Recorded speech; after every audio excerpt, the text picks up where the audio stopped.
नमस्कार मित्रांनो, सततची ॲसिडिटी, छातीत होणारी जळजळ, आंबट ढेकर किंवा पित्तामुळे सतत डोके दुखणे, नेहमी तोंड येणं, जास्त तहान लागणं, हातापायांची आग होणं, असा त्रास तुम्हाला आहे का? औषधं घेतली की काही दिवस बरं वाटतं आणि काही दिवसांनी पुन्हा हा त्रास सुरू होतो.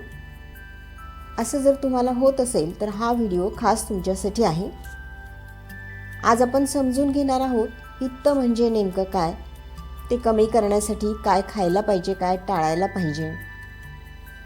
मित्रांनो, आयुर्वेदानुसार पित्त हा आजार नाही आहे, तर शरीरातील तो एक नैसर्गिक दोष आहे.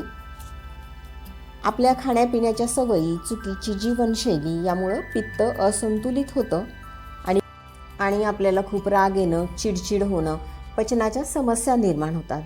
पण काळजी करू नका, आज आपण घरात सहज उपलब्ध असणाऱ्या गोष्टींपासून अत्यंत सोपे आणि 100% परिणामकारक घरगुती उपाय पाहणार आहोत आणि हे प्रश्न आणि उत्तराच्या माध्यमातून पाहणार आहोत. मित्रांनो, पित्त कमी करणारे सर्वोत्तम पेय तुमच्या मते कोणते आहे? ऑप्शन ए लिंबू पाणी, बी कॉफी, सी ताक, डी चहा.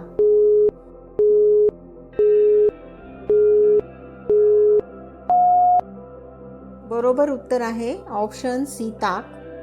मित्रांनो, आयुर्वेद काय सांगतं बघा, पित्त उष्ण गुणाचं असतं आणि ताक हे थंड गुणाचं असल्यामुळं पित्त संतुलित ठेवतं, पचनास मदत करतं. त्यामुळे दुपारच्या जेवणानंतर ताक घेण्याचा उल्लेख अनेक आयुर्वेदिक ग्रंथांमध्ये आलेला आहे. भोजन अंते पिबेत तक्रम, म्हणजे जे लोक जेवणाच्या शेवटी ताक पितात त्यांना डॉक्टरची गरज कमी पडते, असं आयुर्वेदिक ग्रंथांमध्ये आलेलं आहे.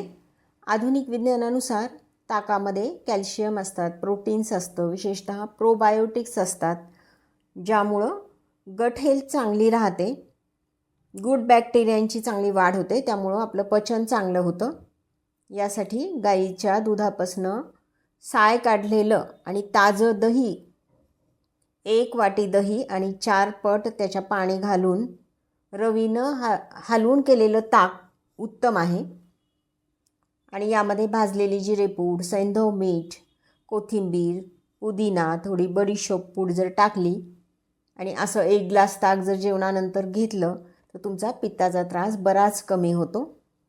लक्षात घ्या, आंबट ताकाने किंवा घट्ट ताकाने, हिरवी मिरची, तिखट टाकलेलं ताक जर असेल तर त्याच्यामुळं पित्त वाढू शकतं. पुढचा प्रश्न आहे, आयुर्वेदानुसार पित्त कमी करण्याचं सुपर फ्रूट कोणतं आहे? ऑप्शन ए आंबा, बी आवळा, सी केळी, डी सीताफळ.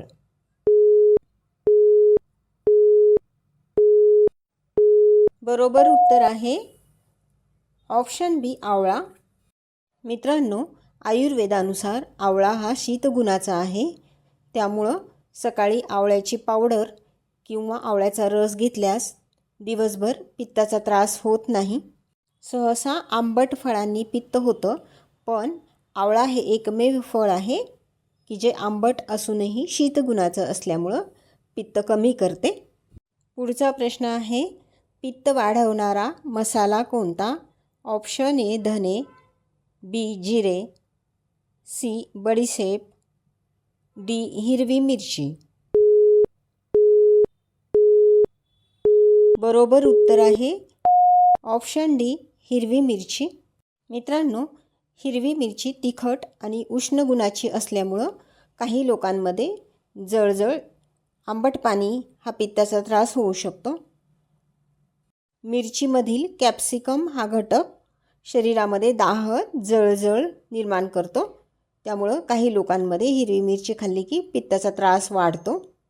मित्रांनो, आयुर्वेदानुसार पित्त हा दोष असल्यामुळं कायमचा नाहीसा होत नाही. आपले उद्दिष्ट पित्त संतुलित ठेवणे हे आहे. तर कशाने पित्त संतुलित राहील? तर योग्य आहार, दिनचर्या, पुरेशी झोप, तुमच्या ताणतणावाचे नियोजन, योग्य व्यायाम आणि पथ्य यामुळे आपण पित्ताचा त्रास नक्कीच कमी करू शकतो.